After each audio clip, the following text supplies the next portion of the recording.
मैं तुमको श्याम बुलाऊं, सादर घर में पधराऊं।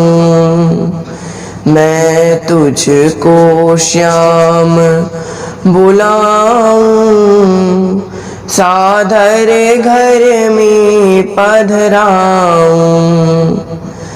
नैनों से स्वागत गाऊं, सर्वस्व में तुझे रिझाऊं।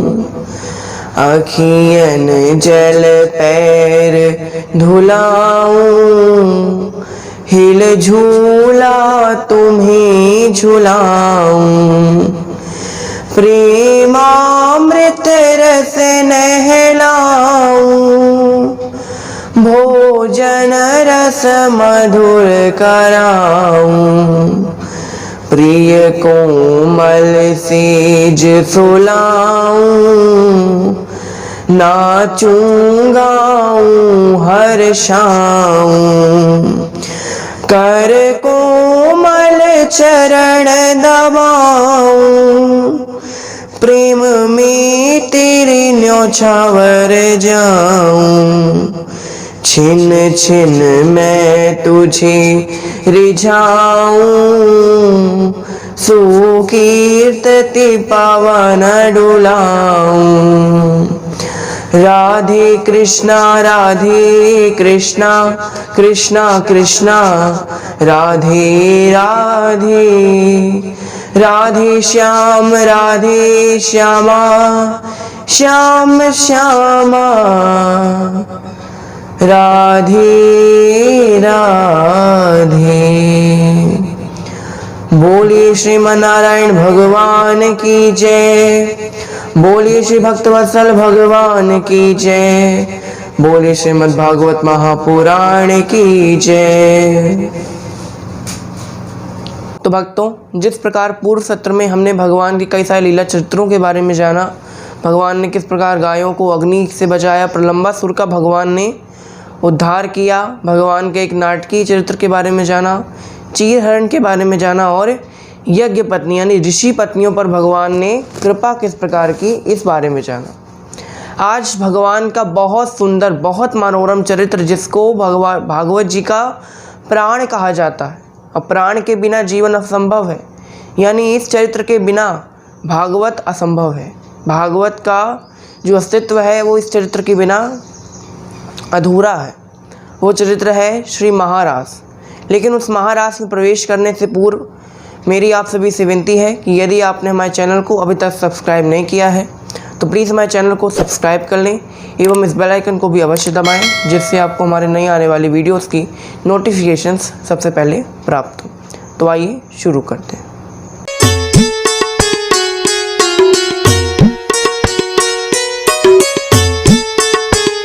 यहाँ पूर्व सत्र में हमने कई सारी कथाएं जानी। आज महाराज से पूर्व एक छोटी सी कथा आती है, वैकुंठ प्रसंग। जब श्री गोकुलवासी वैकुंठ को गए, वैकुंठ गए घूमने के लिए। तो आइए हम भी इस कथा को आनंद लेंगे, उसके बाद महाराज में प्रवेश करेंगे। एक बार नंद बाबा जी एकादशी का व्रत किया करते थे। एकादशी के व्रत का बड़ा महात्म्य बताया गया है। कोई भी व्रत आप रखिए मत रखिए, उससे आपको पाप नहीं लगेगा कि आप कोई व्रत रखते हो या नहीं रखते हो, वो आपकी मर्ज़ी। लेकिन एकादशी का व्रत अगर आपने नहीं रखा तो आपको पाप लगता, क्योंकि एकादशी के दिन अनाज में कलयुग का वास होता, और एकादशी के दिन अगर आपने अनाज का सेवन किया तो कलयुग आपके शीश पर विराजमान हो जाएगा। तभी एकादशी का व्रत करते हैं। और व्रत में तो हमारी माताएं बहनी, और व्रत के दिन तो और उत्साह होता है कि आज ये बनाना है, आज भगवान को ये भोग लगाएंगे, आज भगवान को ये ऐसे कपड़े पहनाएंगे, ऐसे भगवान का आरती करेंगे, पूजा करेंगे। मतलब व्रत वाला दिन ऐसा नहीं होता कि व्रत के दिन आपको केवल भूखे रहना है। व्रत का मतलब भूखे रहना नहीं होता। व्रत का मतलब होता है कि आप उस दिन भगवान को और रिझाएंगे। व्रत का अर्थ ये नहीं कि आपके सामने पकवान रखे तो आपके मुंह में पानी आ रहा है। व्रत का अर्थ ये है कि पकवान रखें फिर भी आप पूजा में इतने लीन हैं कि भगवान के अलावा आपको और कुछ सूझ ही नहीं रहा। तो ये व्रत का अर्थ है। तो यहाँ नंद बाबा जी एकादशी का व्रत रखते थे। अब एकादशी का व्रत रखा। अब एकादशी के बाद अब रात्रि का समय था, 12 बज गए और मध्य रात्रि के समय नंद बाबा जी, द्वादशी की तिथि लग गई और रात्रि के समय ही स्नान करने के लिए वो यमुना में जाते हैं, यमुना में प्रवेश करते हैं। अब देखिए हमारे पुराणों में, वेदों में रात्रि के समय स्नान करना, जब सूरज ढल जाता है और वो भी मध्य रात्रि में बड़े बड़े तालाबों में, सरोवरों में या नदियों में, समुद्र में स्नान करना वर्जित बताया गया, इससे पाप लगता। तो नंद बाबा को यह बात नहीं पता थी, तो द्वादशी के दिन रात को नदी में, यमुना नदी में स्नान करने के लिए प्रवेश करते हैं। अब यहाँ वरुण देव के जो 2 दूत थे वो नंद बाबा को सोचते हैं, क्योंकि भाई जो रात का समय होता है वो आसुरी बेला होती है, 12 से 3 के बीच में असुरों की शक्तियाँ बढ़ती हैं। तो 12 बजे नंद बाबा जी ने प्रवेश किया नदी में। ये दूतों ने सोचा कि ये कोई दैत्य है, क्योंकि रात के समय इतनी 12 बजे तो दैत्य कोई आ सकता है और कोई मनुष्य तो आ नहीं सकता, तो हम इस दैत्य को पकड़कर ले जाएंगे वरुण देव के पास, तो हमको शाबाशी देंगे। अब वरुण देव के पास वो दोनों लोग ले जाते हैं, नंद बाबा को कैद कर लिया जाता है। यहाँ जब बहुत देर हो जाती है, नंद बाबा वापस नहीं आते वृंदावन, तब यहाँ सब लोग परेशान हो जाते हैं कि नंद बाबा कहाँ गए, नंद बाबा कहाँ गए। भगवान अपने आंखें बंद करके देखते पर चलता कि नंद बाबा तो वरुण लोक में। भगवान कहते हैं मैं नंद बाबा को वरुण लोक से छुड़ा कर लाऊंगा। यहाँ भगवान वरुण लोक में जाते हैं, यमुना में प्रवेश करते हैं, वरुण लोक में पहुँचते हैं। वरुण लोक में भगवान के आगमन होते ही वरुण देव भगवान के सामने हाथ जोड़े जोड़े थरथराते हुए, प्रभु इतनी रात को आपको कैसे आगमन हुआ, मुझे बुला लिया होता, इतनी आवश्यकता थी तो आप स्वयं यहाँ क्यों आए। यहाँ भगवान कहते हैं वरुण देवता से, वरुण तुम्हारे 2 दूतों ने मेरे बाबा को अगवा कर ले आए हैं। वरुण देवता ने कहा ये दूत तो बेवकूफ़ है, अभी आपके बाबा को पूरे आदर सत्कार के साथ वैकुंठ में व्रज में आपके छोड़ दिया जाएगा, आप बिल्कुल चिंतित मत होइए। यहाँ नंद बाबा कैद खाने में सब देख रहे हैं, इज्जा को पूरा ब्रज चोर चोर कवे, या तो यहाँ वरुण लोक के वासी इसके सामने थरथराते काँपे, बैठे बैठे स्तुति करें। हम नंद बाबा जी को लेकर आए भगवान। हम नंद बाबा जब वृंदावन पहुँचे सबसे बताएं कि तुम लोग बड़ा इसको चोर कहते हो ना, चोर है चोर है। इसके सामने तो वरुण लोक के सारे द्वारपाल, साक्षात वरुण देवता थरथर काँपे, स्तुति करें एक ही। यहाँ पर अब ब्रजवासी सोचे कि अरे कन्हैया कोई भगवान है क्या। सब ब्रजवासियों ने कहा कन्हैया तेरी वरुण लोक तक पहचान है तो हमको तेरी तो वैकुंठ तक भी पहचान होगी। भगवान ने मन ही मन कहा वो तो हमारे निवास स्थान है। बोला हाँ हमारी वैकुंठ तक भी पहचान है। बोले तो कन्हैया हमारी बड़ी इच्छा थी कि एक बार वैकुंठ को देखें, बात बड़ी सुनी कि बड़ा सुंदर लोक है, नारद जी वहाँ निरंतर रहते हैं, सारे ऋषि मुनि वहीं पे भगवान का जाप करते हैं, तो हमारा मन था कि हम भी थोड़ा वैकुंठ लोक को जाएं। भगवान ने कहा कि हमारे ब्रज से अच्छी जगह और कोई नहीं हो सकती, घूम लिया हमने जग सारा, अपना घर है सबसे न्यारा। तो सब लोगों ने कहा नहीं कन्हैया एक बार तो इच्छा थी कि एक बार जीवन में वैकुंठ को देख लें। भगवान ने कहा कि एक बात समझ लो, आपको मज़ा नहीं आएगा वहाँ पे। ब्रजवासियों ने कहा नहीं कन्हैया हमको तो देखना है। भगवान ने कहा चलो ठीक है, आप लोग चलो। एक कृष्ण कुंड नाम का कुंड है वृंदावन में, उसमें सबको डुबकी लगवाई। डुबकी लगाते ही सभी लोग वैकुंठ की भूमि पर पहुँच गए। अब वैकुंठ की भूमि पर पहुँचे, अब आगे बढ़ रहे हैं। 7 द्वार रहते हैं, द्वार के सामने ही 2 द्वारपाल जय विजय डंडा लिए खड़े। यहाँ जैसे ही ब्रजवासियों को आते हुए देखा, अचानक से डंडे लगा लिए बीच में। कहते हैं अपॉइंटमेंट लिए हो भगवान से मिलने के लिए। कहते हैं अरे हमको तो पता ही नहीं था कि तुम्हारे भगवान से मिलने की खातिर कोनो टाइम चाहिए, हम तो हमारे कन्हैया से कभी भी मिलने चले जाते हैं। कहीं पे भी हम कभी भी चाहें तो माखन खिला लें, कहीं भी चाहें तो रास रचा लें। यहाँ पे लोगों ने, द्वारपालों ने कहा यहाँ ऐसा नहीं होता, यहाँ पहले अपॉइंटमेंट लेनी पड़ती है, उसके बाद भगवान के दर्शन होते हैं। अब यहाँ ब्रजवासियों की एक आदत होती है कि कहीं भी भीड़ हो तो भीड़ में घुसते घुसाते धक्का मुक्की करते करते कहीं ना कहीं घुस ही जाएंगे, और अगर ज़्यादा बोला तो 2-4 गाली और सुनो। तो ब्रजवासी ऐसे ही थे, तो जय विजय को धक्का मारते हुए, धक्का मुक्की करते हुए प्रवेश कर गए। अब प्रवेश करें, अब यहाँ दूर से देखा कि एक बढ़िया शेषनाग बैठे हुए हैं, उस पर एक चरण दबाती हुई एक सुंदर सी स्त्री है, एक दिव्य पुरुष है जिसके वो स्त्री चरण दबा रही है। यहाँ एक ग्वाल ने कहा दूसरे ग्वाल से, क्यों ये जो दिव्य पुरुष है इसका मुखड़ा थोड़ा अपने कन्हैया से नहीं मिलता? यहाँ दूसरे ने कहा हाँ हाँ मिलता तो है, कहीं अपना कन्हैया तो नहीं है? तब सब लोग चिल्लाए कन्हैया कन्हैया हमारे, इतने में तो 10 द्वारपाल और गए। कहते यहाँ शांत रहना है, यहाँ ज़्यादा बातचीत नहीं करनी, शांति से जाओ, मन ही मन भगवान की स्तुति करो और दूर से भगवान प्रणाम करके चले आओ। अब ठीक है, अब सब लोग लाइन बनाई, अब सब भगवान के पास जा रहे हैं। अब यहाँ पर भगवान के अब दर्शन करने को आए। अब यहाँ देखते हैं कि भगवान का चेहरा कृष्ण भगवान के चेहरे से मिलता हुआ था। यहाँ सब लोग अब शेषनाग पर चढ़े मिलने के लिए। यहाँ शेषनाग जी दाऊ दादा खड़े थे, वो फन मारे। यहाँ शेषनाग ने कहा कि दूर से ही भगवान को स्पर्श नहीं करना है, दूर से ही सब काम करने। सब लोगों ने कहा अरे ये दिखता तो कन्हैया की तरह, लेकिन एक बिगुण कन्हैया से नहीं मिलते। हमारे कन्हैया को तो हम जब चाहें अपने माखन खिलाएं, कभी भी गोद में बैठा लें, कभी भी रात रचा लें, कुछ भी कर सकते हैं। यहाँ तो बड़ी पाबंदी रहती। कन्हैया ने कहा हमने पहले ही बोला था ना, यहाँ मज़ा नहीं आने वाला आपको। सब लोग दूर से दर्शन किया। अब यहाँ सब लोग पूछें कि ये कन्हैया ये स्त्री कौन है, ये लक्ष्मी माता जो थी, तो पूछा कि भाई ये स्त्री कौन है, ये दिन भर चरण दबाती रहती है क्या इस पुरुष के? तो उन्होंने कहा हाँ ये स्त्री है लक्ष्मी माता, और ये जो दिव्य पुरुष हैं वो विष्णु भगवान है।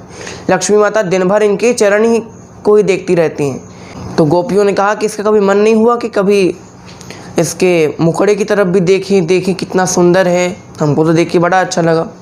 कहते नहीं, भगवान विष्णु के चरण दबाते दबाते लक्ष्मी माता की जितनी अभिलाषाएं थी, इच्छाएं थी, वो सब नष्ट हो चुकी। गोपियों ने कहा हो गई होगी इसकी इच्छाएं नष्ट, लेकिन हमारी तो रोज़ नई नई इच्छाएं बनती कन्हैया कि आज तेरे साथ ये लीला करें, आज तेरे साथ ये लीला करें। यहाँ ब्रजवासी कहते कन्हैया हमें मज़ा नहीं आया। कन्हैया ने कहा हम पहले ही बोले थे ना, अपने व्रत से ज़्यादा अच्छा और कहीं नहीं। यहाँ भगवान ने कहा, अब ब्रजवासियों ने कहा कन्हैया हमको दोबारा ले चल। कन्हैया ने कहा चलो ठीक। कन्हैया ने कहा चलो हाथ जोड़ो। हाथ जोड़े और सब लोग वैकुंठ से दोबारा कृष्ण कुंड से बाहर निकल आए। ये था छोटा सा वैकुंठ प्रसंग।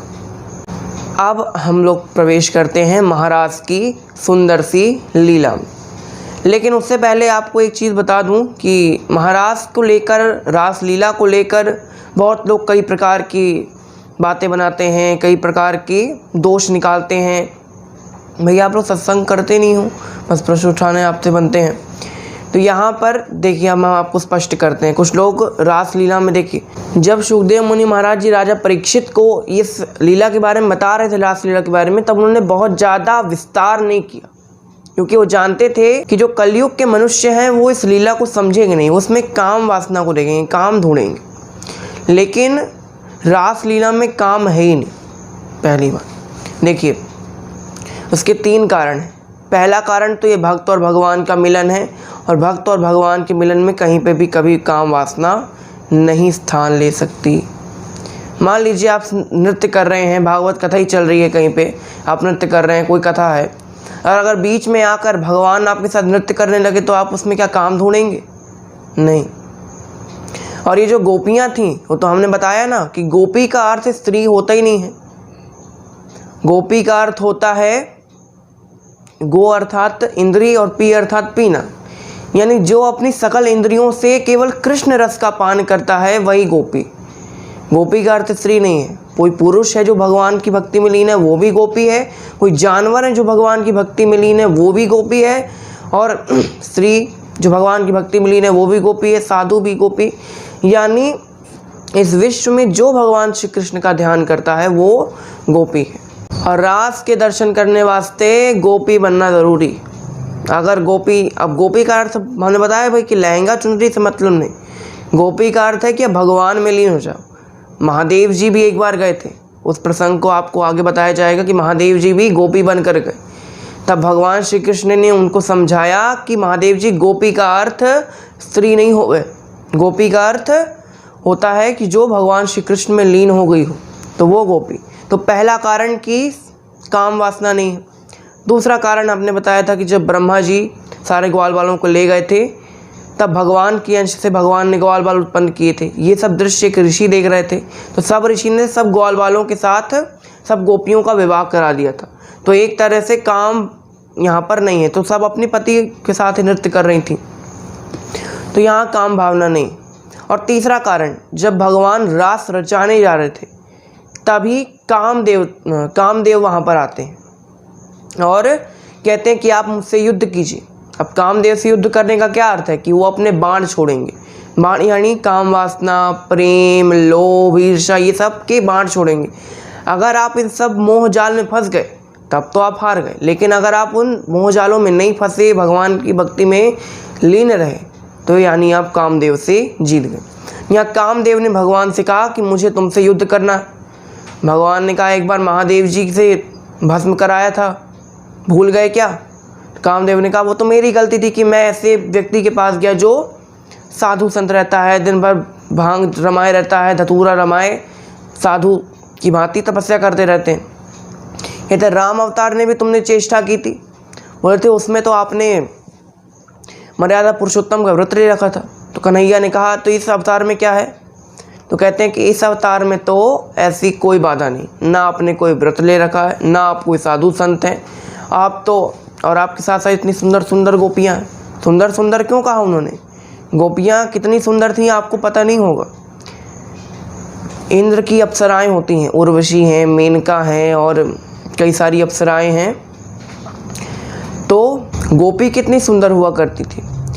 सारी अप्सराएं, 5-6 अप्सराएं होती थीं स्वर्गलोक में, तो जितनी अप्सराएं थीं उन सारी अप्सराओं की सुंदरता को अगर एक मिला दिया जाए तो उतनी सुंदरता ब्रज की एक गोपी की होती थी। इतनी सुंदर होती थी गोपियाँ।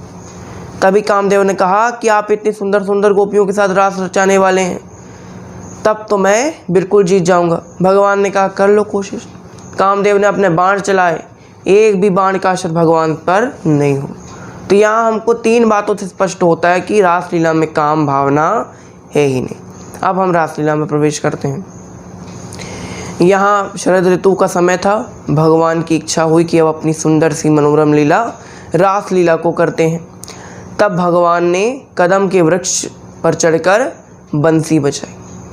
बंसी इतनी सुंदर थी कि सारा वातावरण गुंजायमान हो गया। सारा वातावरण इतना शुद्ध हो गया, पंछी कलरव करने लगे, मोर नाचने लगे, कल कल कल कल झरने बहने लगे, नदियाँ बहने लगी, फूल खिलना प्रारंभ हो गए, पर्वत में जो पेड़ थे वो लहलहाने लगे। सारे देवता सुंदर सुंदर मृदंग आदि बजाना शुरू कर दिया। और यहाँ पर जब ये मुरली की ध्वनि सारी गोपियों के कानों में पड़ती है, तब सारी गोपियाँ अपने घर में जो जो काम कर रही थीं उस सारे काम को भूल भुलाकर सब भगवान श्री कृष्ण की ओर आकर्षित हो गई। कोई कुछ काम कर रही थी तो कोई कुछ काम कर रही थी, कोई अपने स्नान कर रही थी तो स्नान करते समय भगवान में लीन होकर उनके पास चल पड़ी। कोई अपने बच्चे को दूध पिला रही थी तो बच्चे को गोद से उतार कर भगवान की भक्ति में लीन होकर चली गई। कोई अपने सास ससुर को खाना दे रही थी तो खाना देना छोड़कर ही भगवान की ओर चली गई। कोई उपटन लगाई थी तो उपटन लगाना छोड़कर चली गई। कोई श्रृंगार कर रही थी तो श्रृंगार करना छोड़कर चली गई। यानी जो गोपी जो काम कर रही थी तो कृष्ण भक्ति में उन सारे कामों को छोड़कर वो भगवान में लीन हो गई। अब कुछ गोपियों को उनके पतियों ने जाने नहीं दिया, उनका हाथ पकड़ लिया। तब गोपियाँ बड़ी परेशान होती हैं। तब भगवान उनके मन ही मन दर्शन देते हैं कि तुम आंखें बंद करो और मेरा ध्यान करो, मैं तुमको तुम्हारे मन ही में रास के दर्शन कराऊंगा। तो सारी गोपियाँ जो बाहर नहीं जा पाईं वो आंखें बंद करके भगवान के रास का दर्शन करने की ललायत हुई। यहाँ सारी गोपियाँ आती हैं। अब भगवान कई समय तक गोपियों के साथ रास करते हैं। अब रास करते करते गोपियों के मन में एक अहंकार आ गया कि हमसे सुंदर तो इस दुनिया में और कोई नहीं, हमसे भाग्यशाली इस दुनिया में और कोई नहीं, हमसे अच्छा इस दुनिया में कोई नहीं है। तो जब अहंकार आ जाता है तब भगवान दूर भाग जाते हैं। जैसे ही गोपियों के मन में इतना सा भी अहंकार आया, भगवान वहाँ से अंतर ध्यान हो गए, वहीं पर चले गए। यहाँ अब सब गोपियाँ भगवान के विरह में रो रही हैं। इतना रोती हैं कि रोते रोते नदियाँ बन जाती हैं आंसुओं की। बहुत विरह में व्याकुल हैं और भगवान से बहुत प्रार्थना कर रही हैं। उनकी जो प्रार्थना है, उनके जो आंसू हैं, जो रोना है उनका, वो रुदन एक गीत बन जाता है जिसको हम भागवत में गोपी गीत के नाम से जानते हैं। गोपी गीत तो आइए हम भी भगवान को इस तरह मनाएं कि जिस प्रकार गोपियों ने भगवान की स्तुति की। आइए। जयति तेधिकं जन्मना व्रजः श्रयत इंदिरा शाश्वतत्र हि दायितदृश्यताम् दीक्षुतावका स्वैरतसा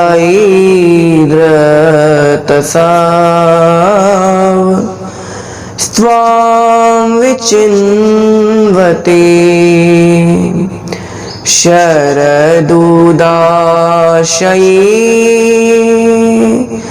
साधुजासत सरसिजोदरा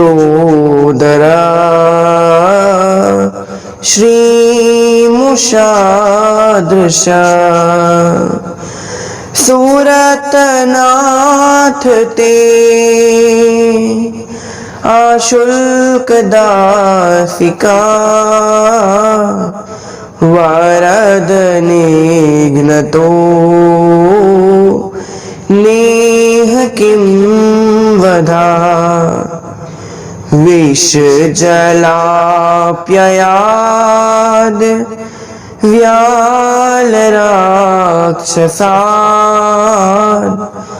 वर्षमारुताद्वै द्योतनलात् वृषमयात्मजा द्विषावतो भया दृशभते वयं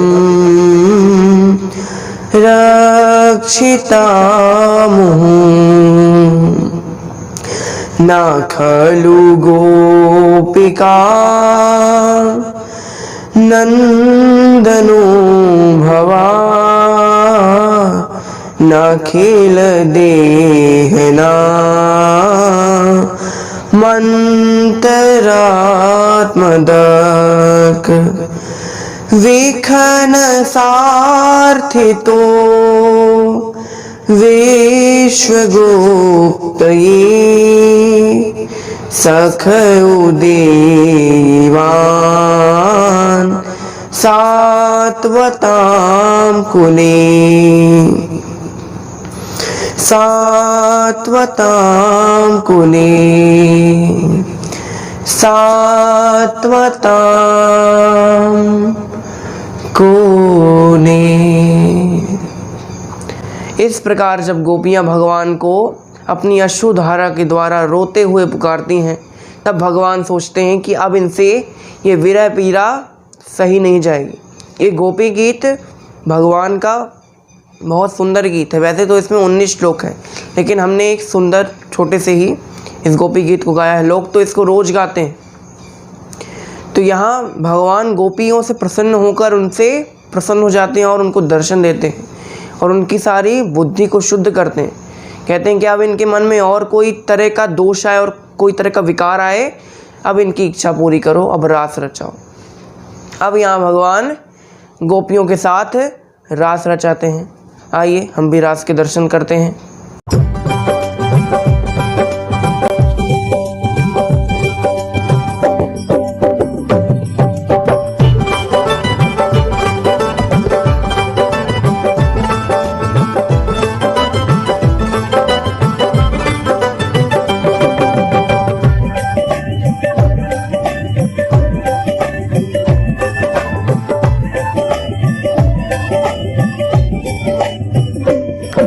मेरा श्याम बड़ा अलबेला, मेरी मटकी को मार गया ढीला। मेरा श्याम बड़ा अलबेला, मेरी मटकी को मार गया ढीला। कभी राधा के संग कभी रुक्मणी के संग, कभी राधा के संग, कभी रुक्मण के संग, कभी रास रचाई अकेला। मेरी मटकी को मार गया ढीला, मेरा श्याम बड़ा अलबेला। मेरी मटकी को मार गया ढीला, मेरी मटकी को मार गया ढीला। कभी चंदा के संग, कभी सूरज के संग, कभी चंदा के संग, कभी सूरज के संग, कभी तारों से खेले अकेला। मेरी मटकी को मार गया ढीला, मेरा श्याम बड़ा अलबेला। मेरी मटकी को मार गया ढीला, मेरी मटकी को मार गया ढीला। कभी ग्वालों के संग, कभी दाओं के संग, कभी ग्वालों के संग, कभी दाओं के संग, कभी माखन चोराए अकेला। मेरी मटकी को मार गया ढीला, मेरा श्याम बड़ा अलबेला। मेरी मटकी को मार गया ढीला, मेरी मटकी को मार गया ढीला।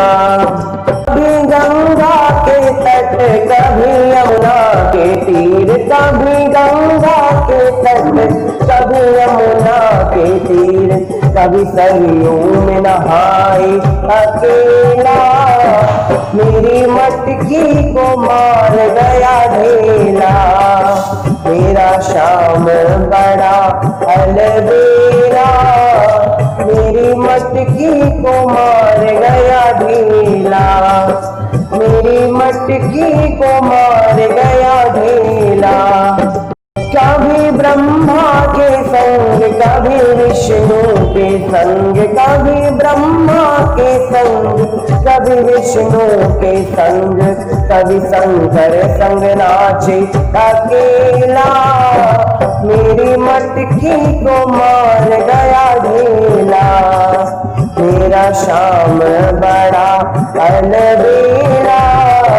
मेरी मटकी को मार गया ढीला, मेरी मटकी को मार गया ढीला, मेरी मटकी को मार गया ढीला, मेरी मटकी को मार गया ढीला, मेरी मटकी को मार गया ढीला, मेरी मटकी को मार गया ढीला, मेरी मटकी को मार गया ढीला, मेरी मटकी को मार गया ढीला, मेरी मटकी को मार गया ढीला, मेरी मटकी को मार गया ढीला। यहाँ भगवान गोपियों के साथ रास रचाते हैं। रास लीला के भागवत जी में कुल 5 अध्याय हैं, जिनको रास लीला के 5 प्राण, भागवत जी के 5 प्राण कहा गया है। रास लीला के कौन कौन से अध्याय हैं? पहले अध्याय का नाम है रास लीला, दूसरे अध्याय का नाम है श्री कृष्ण प्रेम में गोपियों की जो विरह की दशा होती है, कृष्ण विरह में जो गोपियों की दशा होती है वो दूसरे अध्याय में है। तीसरे अध्याय में गोपी गीत है। चौथे अध्याय में भगवान का गोपियों को दर्शन देना और उनको सांत्वना प्रदान करना कि अब हम तुम्हारे साथ महारास करेंगे। और 5वें अध्याय में है महारास। ये 5 अध्याय हैं भागवत जी के, जिनको भागवत जी के 5 प्राण कहा गया है। 5 प्राण क्या होता है? हम लोग हवन करते हैं, तब जब अंत में जब हवन पूरा हो जाता है तब पंडित जी कहते हैं ना 5 भाग बनाओ। 5 भाग बनवाते हैं ना सब लोग से कि हवन का 5 भाग बनवाओ जितना सामग्री बची। तो 5 भाग में वो फिर मंत्र पढ़ते हैं। ओम अपानाय स्वाहा, ओम समानाय स्वाहा, ओम प्राणाय स्वाहा, ओम व्यानाय स्वाहा, ओम उदानाय स्वाहा। तो ये 5 प्राण कहे गए। तो यही 5 प्राण भागवत जी के, तो रास लीला को भागवत जी के प्राण कहा गया।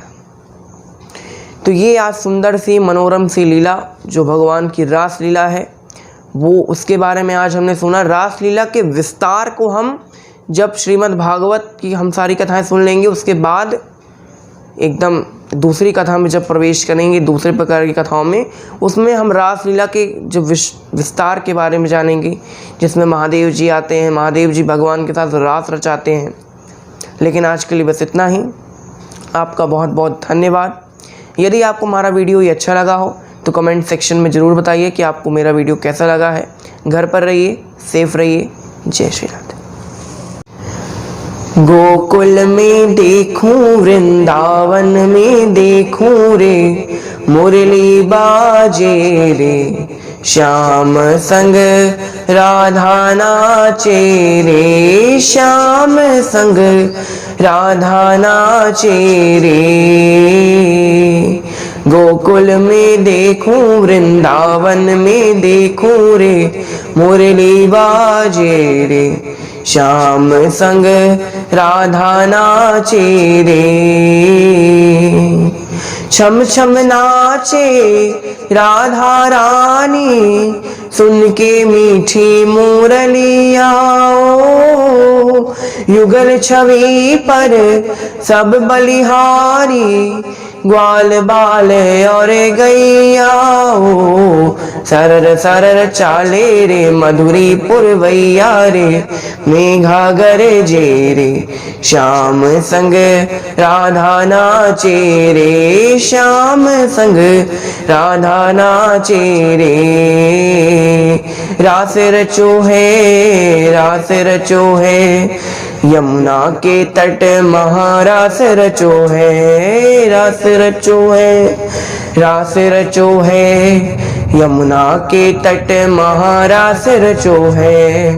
राधा नाचे कृष्ण नाचे, नाचे गोपीजन, राधा नाचे कृष्ण नाचे, नाचे गोपीजन।